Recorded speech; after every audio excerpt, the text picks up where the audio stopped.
Assalamualaikum warahmatullahi wabarakatuh.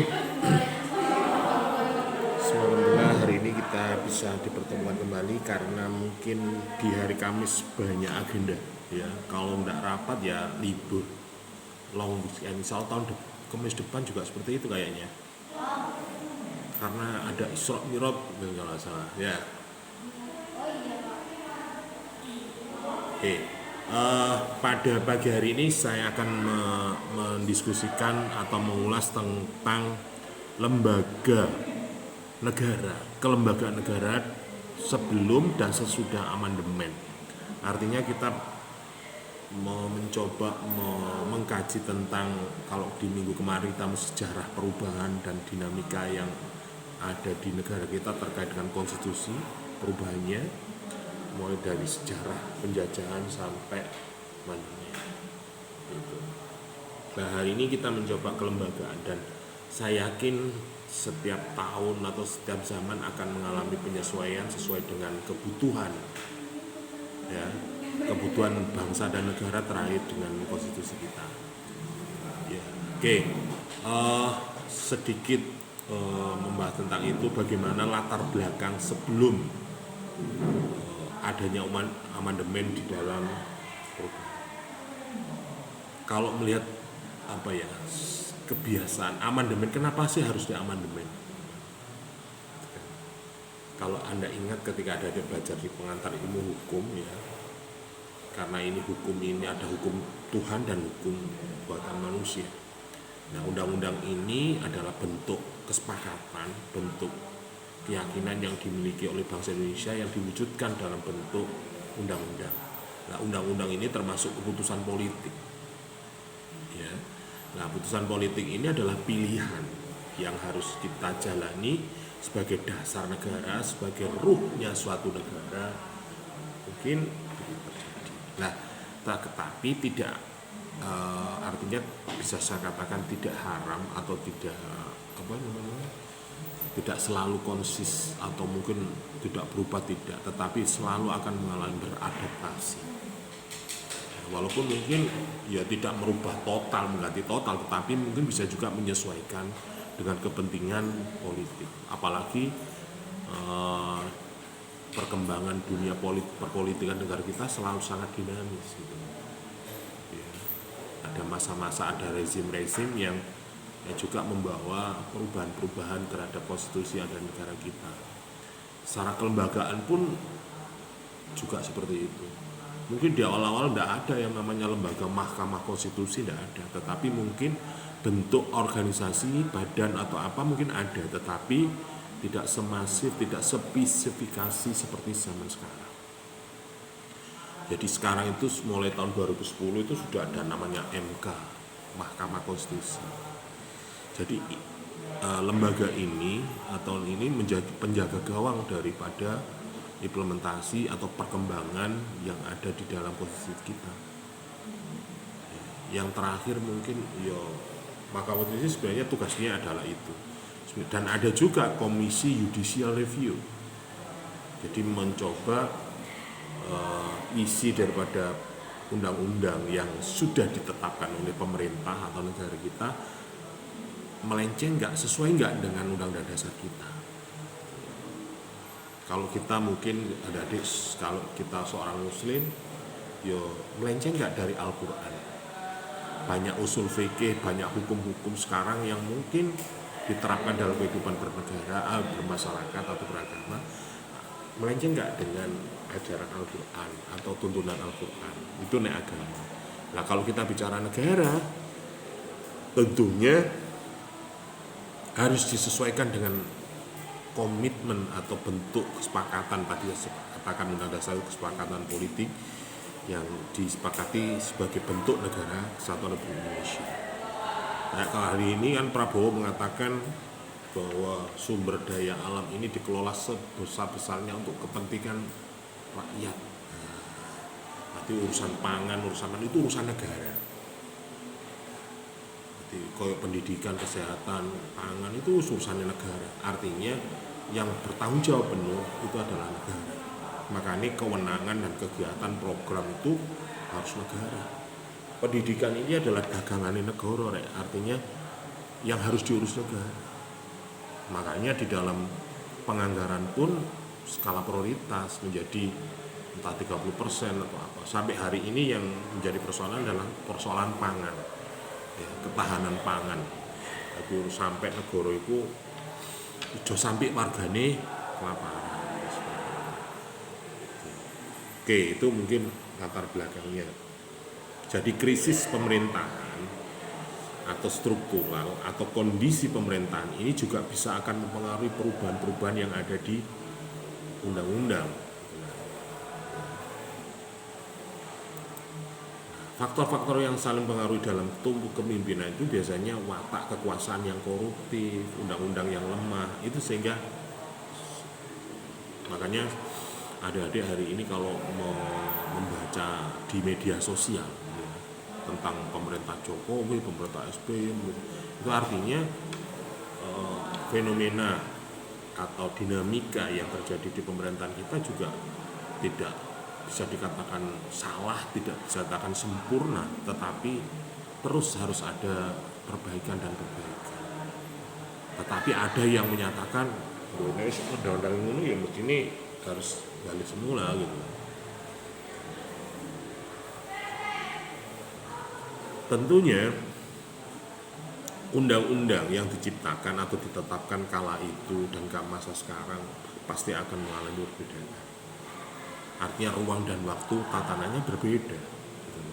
Zamannya, tantangannya berbeda. Sekarang era teknologi, era perkembangan informasi, kebebasan berpendapat dan sebagainya, sehingga banyak masyarakat yang juga kritis, berani mengatakan ini tidak sesuai dengan konstitusi dan undang-undang dasar kita.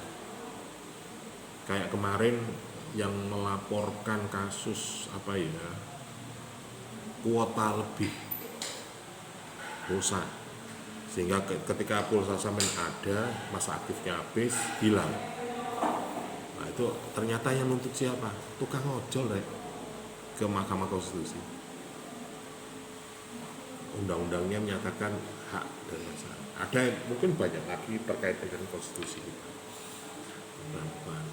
Yang paling ramai sekarang ya terkait dengan munculnya Gibran menjadi wakil presiden, terkait dengan usia itu yang tahun kemarin ya, itu kan juga masuk di ranah undang-undang dasar kita yang mengatur tentang komposisi kepemerintahan, pasangan, paketan antara presiden dan wakil presiden. Nah, kalau itu terkait usia. Di sisi lain perkembangan kapan generasi muda kalau nggak dikasih kesempatan hari ini gitu. Kalau nunggu tua kan seperti itu. Kalau dengan syarat-syarat yang lain bisa memenuhi syarat, kenapa tidak? Gitu kan? Kenapa tidak? Misalnya pernah menjadi kepala daerah minimal itu, ya. Pernah, artinya secara kemampuan, pengetahuan mungkin dianggap cukup. Tapi nek misalnya gak tahu dadi apa-apa karena dia punya modal, anaknya orang kaya, anaknya pengusaha, mau didadekno wakil presiden, ya apa dadi ini? Ya. Nah, fenomena sekarang kan seperti itu yang terjadi. Jadi orang yang kaya membuat media televisi, media informasi, membuat partai politik, akhirnya anak-anaknya disusup-susup dadi ketua partai, akhirnya dicalon dadi bupati, dadi sebagainya. Mungkin menjadi soalan. Kalau kita lihat bahwa sisi lemah undang-undang dasar kita itu, pertama, undang-undang dasar kita itu membentuk struktur ketatanegaraan yang bertumpu pada kekuasaan tertinggi di tangan MPR ketika itu. Ada majelis tertinggi.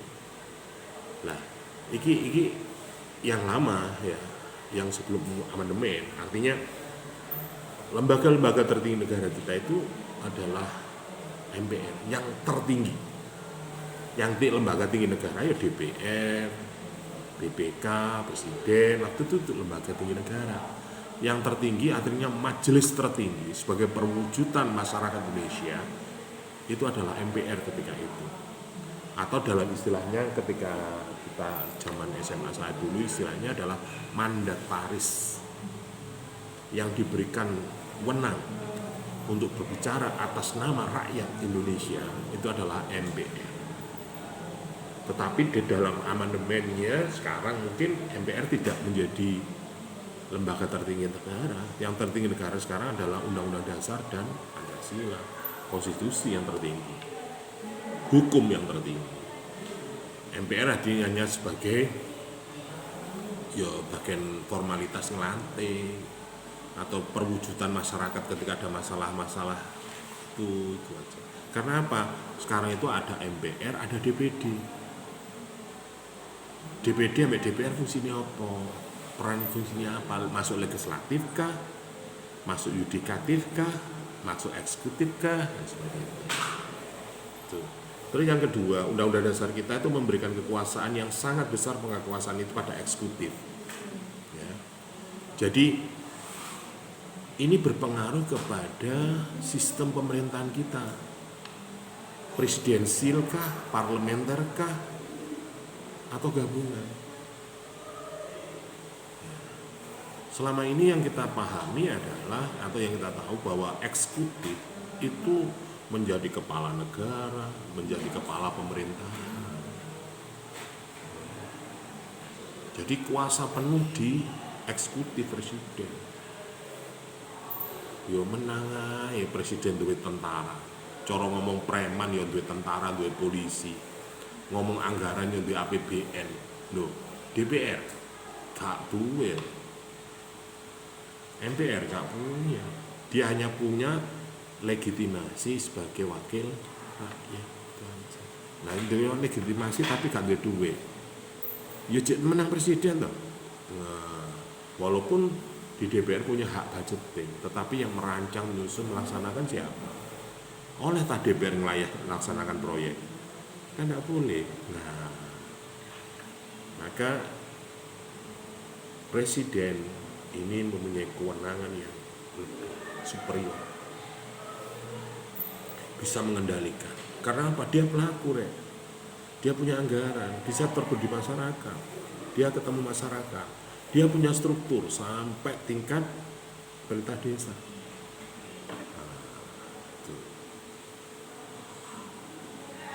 Padahal kita penganutnya adalah trias politika. Jadi harus ada yang merencanakan, ada yang melaksanakan, ada yang mengawasi. Nah, nek saiki misalnya kong kali kong antara DPR dan presiden, mau apa kita? Atau mungkin DPR itu partai yang terbesar, sehingga dia bisa mengendalikan pemerintah. Wah, tambah masyarakat apa? Banyak hal kalau kita mau melihat kondisi bangsa kita yang hari ini. Nah, Undang-Undang Dasar juga mengandung pasal-pasal yang terlalu luas atau fleksibel sehingga dapat menimbulkan lebih satu penafsiran. Misalnya pasal 7 sebelum amandemen itu juga mengalami banyak perubahan. Kemudian ada juga Undang-Undang Dasar terlalu banyak memberikan kewenangan kepada kuasa presiden untuk mengatur hal-hal yang penting di dalam undang-undang. Jadi presiden itu punya hak. Misalnya undang-undang ini gak cocok misalnya. Dia punya kuasa namanya Perpu, pengganti undang-undang tanpa rapat dengan DPR. Pernah di zamannya SBY, waktu itu undang-undang pemilu, bahwa pemilihan presiden akan dikembalikan lagi ke sistem tertutup perwakilan. Jadi yang milih pejabat itu adalah DPR. Akhirnya masyarakat protes, mulai protes, karena menganggap selama ini sudah reformasi, pemimpin mulai dari pemerintah desa sampai pemerintah pusat dipilih langsung oleh rakyat. Nah, yang dianggap adalah pesta demokrasi. Jadi wong-wong itu nek merasa waktu pemilu, rakyat jadi rebutan, menjadi pilihan, menjadi banyak dan sebagainya. Sehingga sistem pemilihan itu ditolak oleh masyarakat.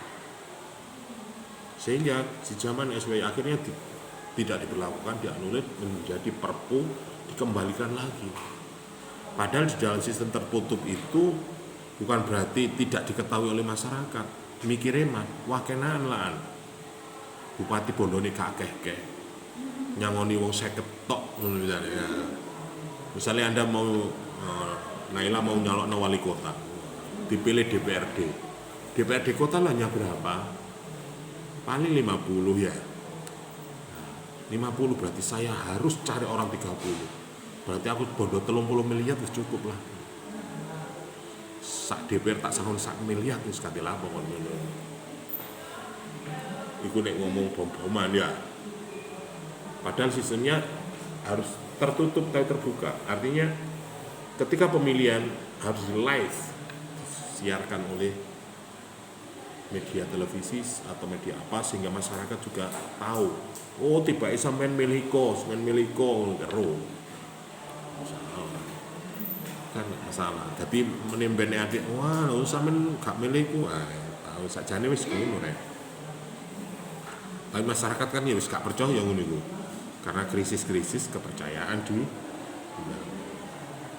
kemudian undang-undang juga memberikan kewenangan kekuasaan presiden mengatur dan kemudian ada juga rumusan undang-undang dasar sebagai semangat negara untuk cukup didukung ketentuan konstitusi melalui aturan tertentu kehidupan demokrasi supremasi hukum pemberdayaan masyarakat penghormatan hak asasi manusia secara otonomi daerah.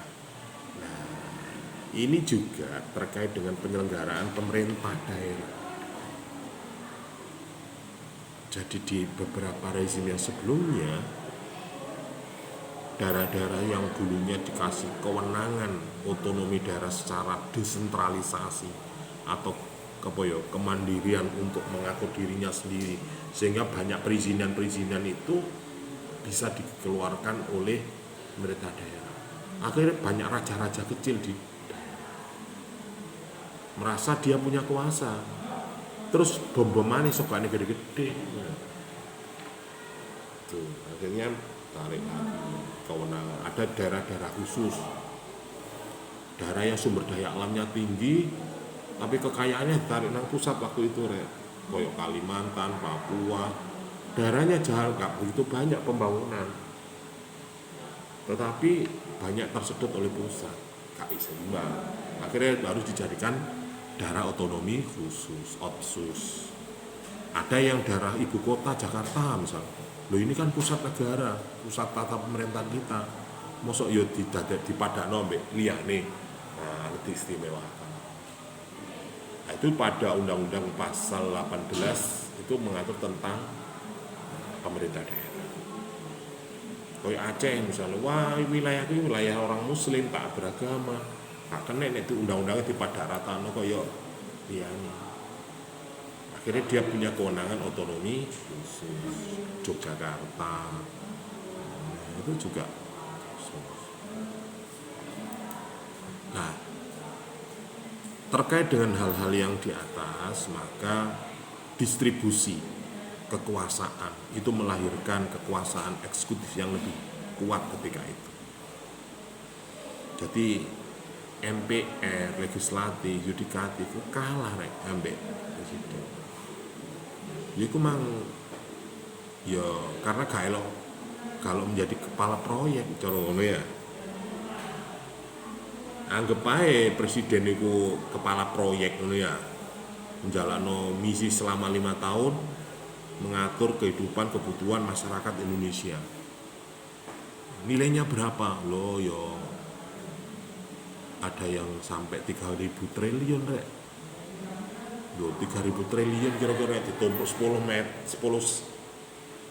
meter tutup di kira-kira tutup terminal. Oke. Nah, arah amandemen pada reformasi kelembagaan ini juga diharapkan ada perubahan-perubahan itu. Jadi situasi yang seperti itu harapannya ya apa carane ngerubah. Ya undang-undangnya gitu dulu.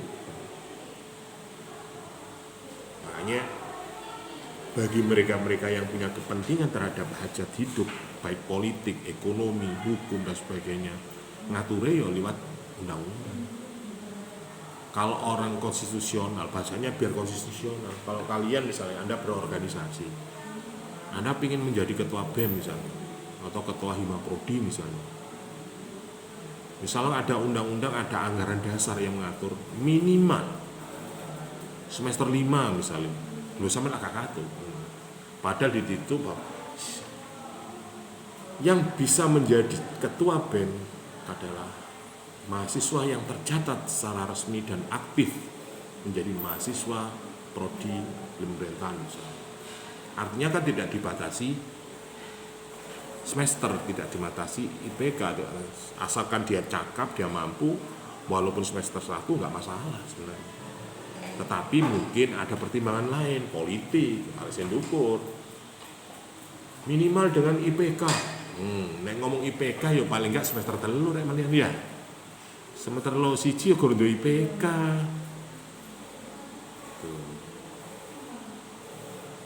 Akhirnya ditambahi, wah gak iso kudu semester 5 ke atas. Kenapa? Ada psikologi struktural. Saiki bayangkan misalnya ketua Bima Prodi kok arek semester 3, padahal senior-seniornya wakeh ngono. Ya apa? Akhirnya ya kualan ngature. Kono arek lahir wingi dadi mahasiswa wingi ngono akhirnya. Itu mungkin itu kalau di kemahasiswaan. Kalau negara bisa juga seperti itu. Ya kayak sekarang ini. Mosok wakil presiden ini guru umur 40 rek ngono ya. Kowah cara arek ojek banter-banter arek sebelah dhewe ya. Guru unggah-ungguh. Iku bahasa psikologinya. Tetapi itu memang ada syarat-syarat politis yang lain yang mungkin harus dipenuhi juga. Penghormatan hak asasi dan kekuasaan yang dijalankan dengan prinsip dua proses of law. Jadi hak asasi juga, misalnya tadi saya katakan contoh kecil di organisasi lima kita, sampai opo nggak oleh.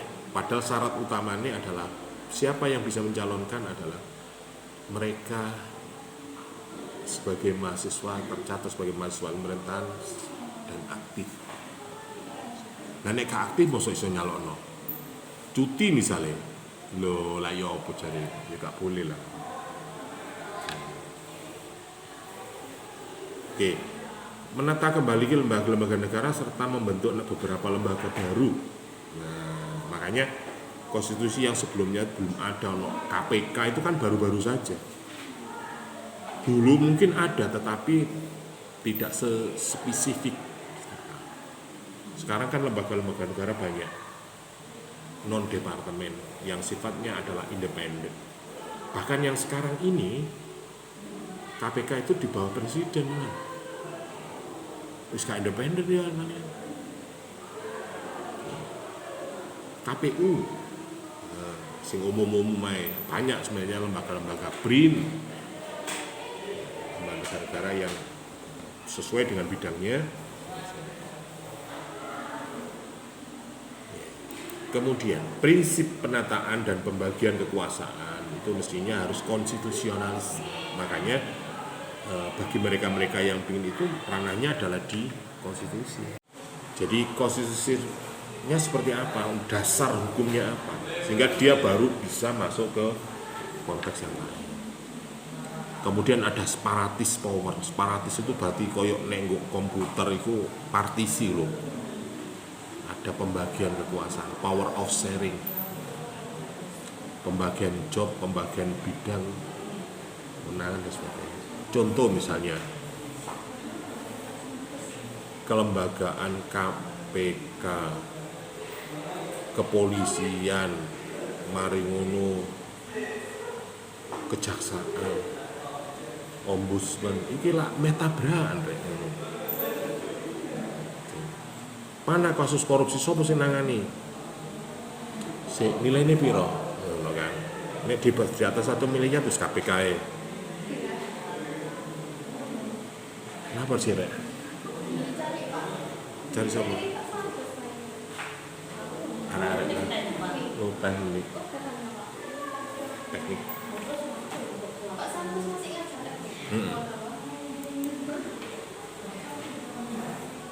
Oke, gantian. Amandemen undang-undang kelembagaan yang pertama itu adalah presiden dan wakil presiden. Dulu itu presiden tok, pemilihannya yo bank sentral ini kedudukannya, kewenangannya, bertanggung jawab, independen, yang dulu itu lebih kepada undang-undang.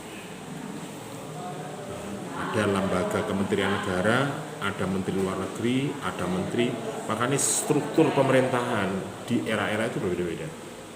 Itu menyesuaikan dengan undang-undang.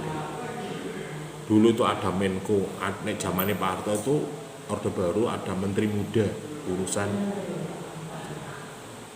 saiki ya wakil menteri lah.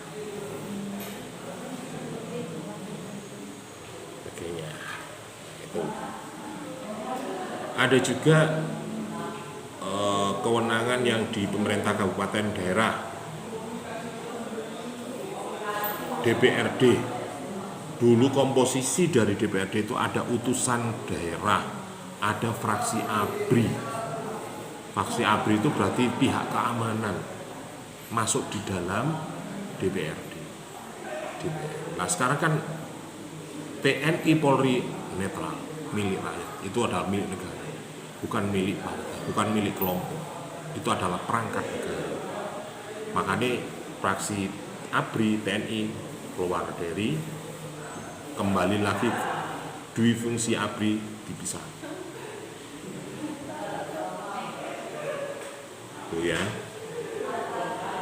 Kemudian munculnya Dewan Perwakilan Daerah. Ini pengganti dari fraksi ABRI. Jadi tentara TNI tentara harus netral, milik semua kelompok atau milik negara. Makanya pemilu ya netral, harus gak usah milih. Gak boleh ikut partai juga. ASN sebenarnya juga iya.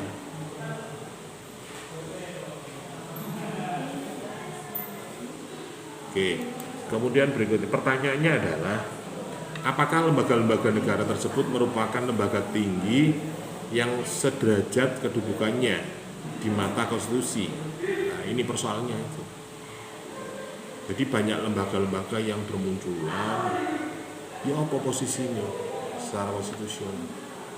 Saiki misalnya KPK independen, bertanggung jawabnya pada siapa? Secara administratif loh ya. Terus nek gak jeragane, sapa sing bayari? Yang pos anggaran dari mana? Nah, ini ngomong pemerintahan ya. Makanya sekarang itu di bawah pemerintahan, maka sehingga karyawan, pegawai yang ada di KPK itu ASN. Nah, ini independen berarti kan di luar, kayak BUMN ngono. Suatu saat atau badan ad hoc bahasanya. Nah, dalam organisasi ad hoc dan lembaga sementara. Suatu saat bisa dibubarkan. Berarti proyek. Kalau ini dibekukan atau dipatenkan, artinya ya continue. Ya pegawai ini kudu dijamin rek. Anggaran itu. Nek ngono ndolek dhewe lah enak. Ya wis nek ngono menene aku oleh korupsi oleh sitaan ya kata setoran negara ya. Kaya iki misalnya kejaksaan nyita sampai 900 triliun. Wow. Terus duit nek ngono proyek lah, kena KPK kena anu lah. Nah.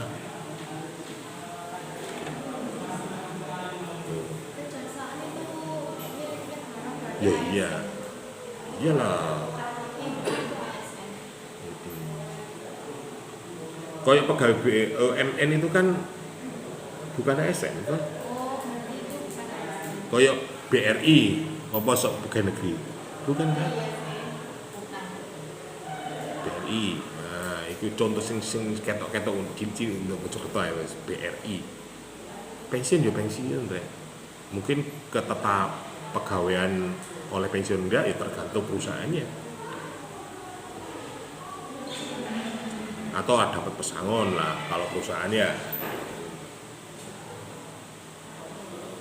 Di persoalan-persoalan kewenangan ini juga akan menjadi sehingga untuk menjadikan Undang-Undang Dasar ini berubah atau tetap seperti apa, mungkin istilahnya tetap Undang-Undang Dasar 1945, tapi isinya bisa juga dirubah, diamandemen, mau ditambahi, mau dikurangi, mau dihilangkan kan gitu. Ya boleh asalkan mekanisme perubahan undang-undang itu sesuai dengan undang-undang yang ada. Artinya adik-adik ketika membaca Undang-Undang Dasar 45 pasal-pasal terakhir kan mengatur tentang perubahan undang-undang. Jadi ada mekanisme yang harus dilakukan. Oke, cepet not ini. Ada secara teori Hans Kelsen, teori organ. Dia menyatakan bahwa organ tidak hanya organik tetapi bisa individual, misalnya pemilu, warga memilih dan di. Artinya secara teori kenegaraan pun bisa juga lembaga-lembaga itu secara mandiri. Kok saiki yang di era pemerintahan sekarang ya Badan Gizi Nasional ya, itu karena menjadi skala prioritas program nasional, program negara, maka dibentuklah lembaga independen atau lembaga yang mengurusi tentang itu secara organik. Jadi Badan Gizi Nasional itu sampai pemerintah bawah, sampai tingkat pemerintah paling bisa pemerintah daerah, bisa pemerintah desa. Macam ini sekarang kan ono Badan Gizi nggak singgung gini dapur apa jadi MBG itu. Nah, itu kalau sekarang. Kemudian kalau kita bicara organ yang lebih luas, asalkan fungsi-fungsinya bersifat menciptakan hukum atau norma, ini bersifat menjalankan norma atau apply. Oke, lanjut.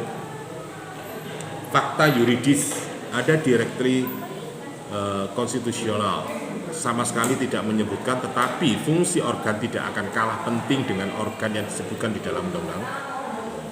Koyo MBG ku ono nggak undang-undang dasar? Kan nggak ada. Tapi ini menjadi visi misi kepala negara. Yo, kudu donokno rek, nek gak donokno ditagih nek masyarakat ya. Karena waktu kampanye iki lho programku iki. Oke, Pak, aku tertarik mek program sampean, aku milih sampean. Terus gak dilakoni piye tadi. Padahal di konstitusi kita tidak ada. Mungkin kalau dikembangkan ya di pasal 33. Rakyat miskin terlantar itu menjadi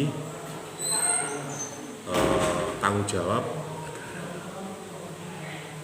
negara. Sehingga jadi, tapi sekarang MBG itu kan sasarannya anak sekolah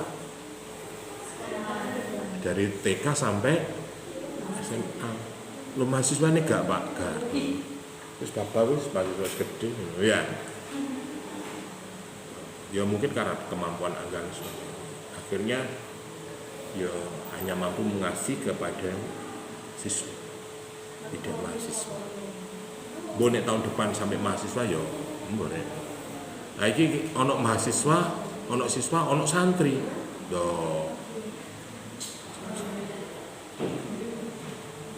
Sama sekali tidak menyebutkan, tetapi fungsinya juga sama. Ya seperti itu.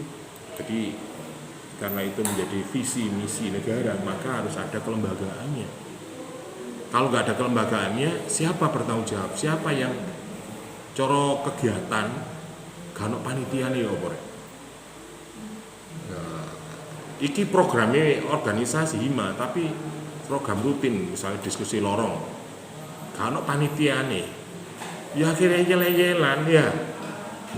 Sopo sing ndolekno sone sama sini sosial. Itu kalau benar kecil.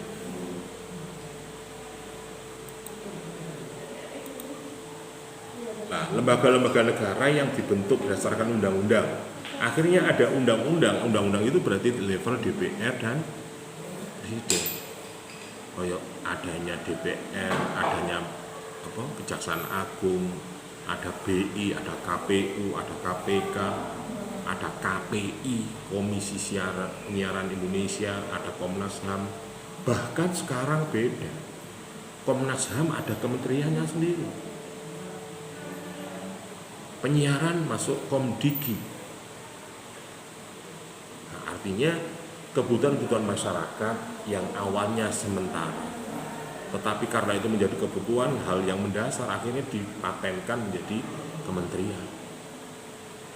Dulu Kementerian Desa, Kementerian Otonomi Daerah sendiri. Saiki dulu bergabung ke Depdagri ya, di Dirjen, di bawah Kementerian Dalam Negeri. Sekarang enggak, berdiri sendiri, kementerian sendiri, artinya punya penanggung jawab tersendiri. Itu nek di dalam pemerintah desa. Urusan agama misalnya, haji misalnya, sekarang kan ada Kementerian Haji. Nah, ya bukannya banyak, artinya urusan haji itu menjadi urusan warga negara kita. Karena apa? Mayoritas banyak masyarakat muslim yang berhaji, dan di situ anggarannya besar sekali, Rek. Katakanlah per orang 50 juta. Sing daftar, sing ngantri ku wis hampir 100 juta orang. Jadi misalnya Naila ya perusahaan travel 15 tahun ke depan wis ono penumpangi. Ya, nunggu di Mekah sana oleh nggak teko, kapan dijadwal. Pengunjungnya lu sono, lu kan ketok prospek objek. Nah, akhirnya dikonversi diri. Ada kementerian diri akhirnya. Pemberdayaan perempuan, mungkin karena perempuannya banyak, kepentingan banyak, akhirnya ada kementerian perempuan. Atau mungkin bisa juga kalau memang sifatnya sementara ya badan ad hoc, ya komisi-komisi anak, KPAI itu tuh. Nah, tapi urusannya anak menjadi krusial, menjadi penting, akhirnya dimasukkan ke kementerian, di patennya. Kenapa kok krusial? Yo anak saiki angel tuturane Pak, ndo wapel nek generasi kak dibemi saiki menit dadi apa negara iki. Akhirnya ada Kementerian Anak melindungi tentang hak anak dan kepentingan. KPAI masuk ke kementerian. Pariwisata, ekonomi kreatif. Wah, arek saiki gak seneng Pak nyambut gawe kon macul kon tandur gak gelem. Ya, desi dikon tandur. Lah mana Fitria dikon ngirim tok emoh kok ngono ya misalnya. Oh, gelem rek.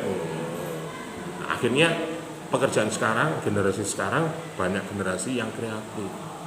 Lah apa sih ibu soro-soro nyambut gawe mereman setengah hari paling bayarannya 1.000. Aku lho ngene-ngene tok klik. Terus ana 100.000, Bu. Ya, affiliate atau apa banyak itu.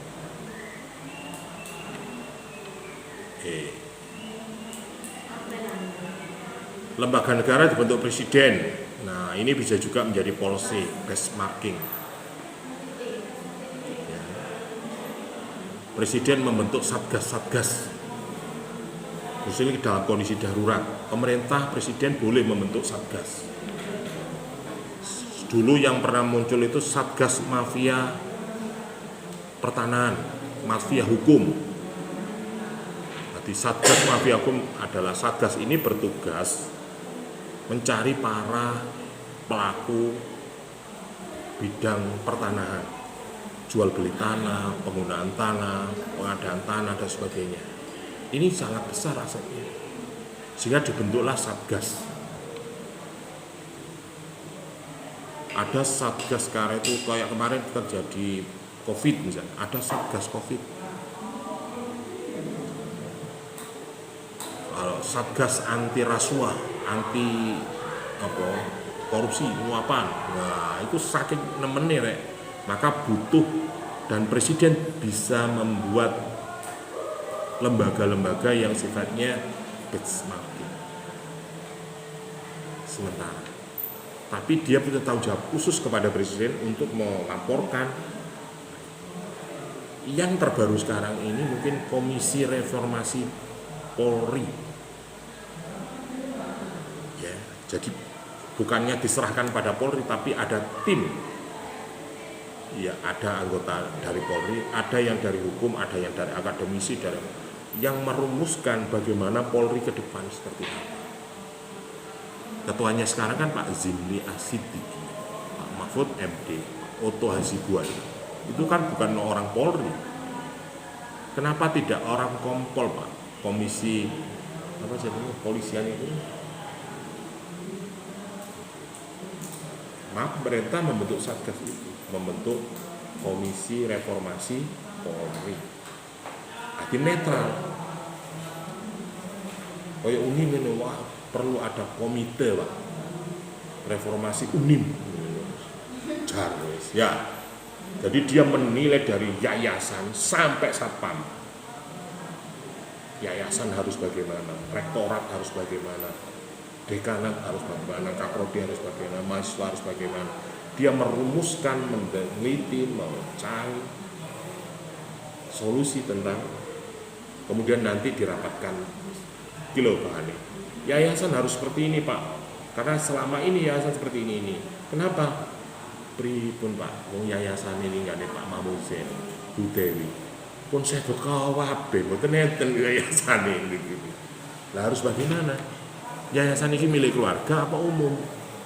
Nek milik umum, siapapun bisa menjadi ketua yayasan, tapi dengan catatan komitmen sesuai dengan ide pendiri atau dewan pendiri yayasan itu yang dinotariskan.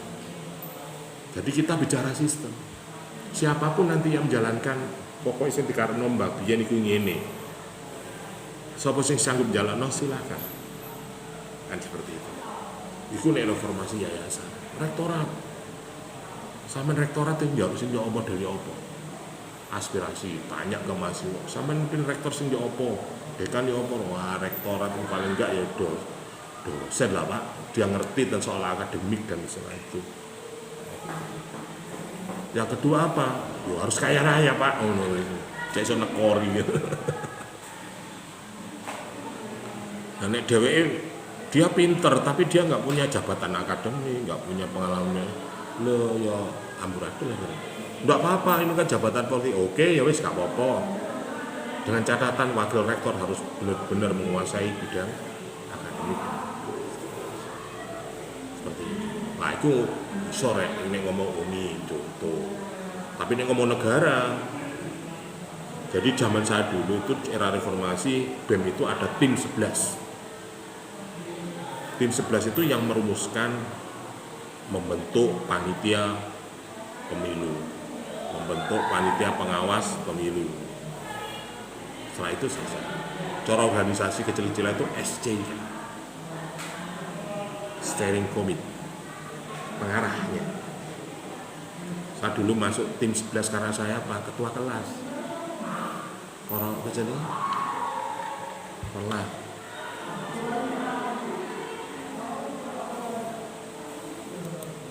Ada struktur ketenaganegaraan. Nah, ini sekarang ini lembaga tertinggi itu bukan DPR MPR.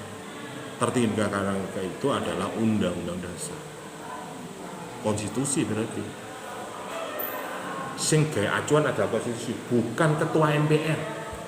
Bukan putusan MPR. MPR mungkin lembaga orang-orang, tetapi yang menjadi pegangan adalah sistemnya, kebijakannya. Kalau tadi saya contohkan yayasan, pendirinya kan Pak Prof Mahmud. Dia punya keinginan dituangkan di dalam sebuah buku statuta. Wis statutaku iku iki, kartu ngeterno iku iki. Sopoai selain keluarga saya bisa, asalkan menjalankan statuta ini. Selesai. Negara juga seperti itu. Siapapun presidennya, siapapun ketua MPR-nya, pokoknya menjalankan Undang-Undang Dasar 45. Selesai.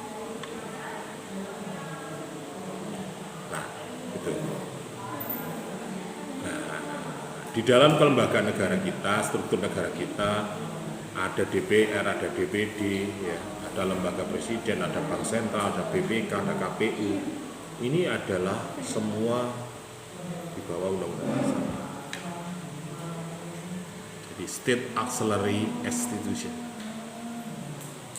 KPK, KP, KPPU, KHN, KPU, KKR, wah, sebagainya. Ya ono sing kanggo, ono sing apa ya? Ono sing efektif, ono sing enggak. Makanya kemarin juga ada lembaga-lembaga yang memang dibubarkan. Wes nganggar-nganggari roti bubarkan. TVRI kemarin kan hampir nyaris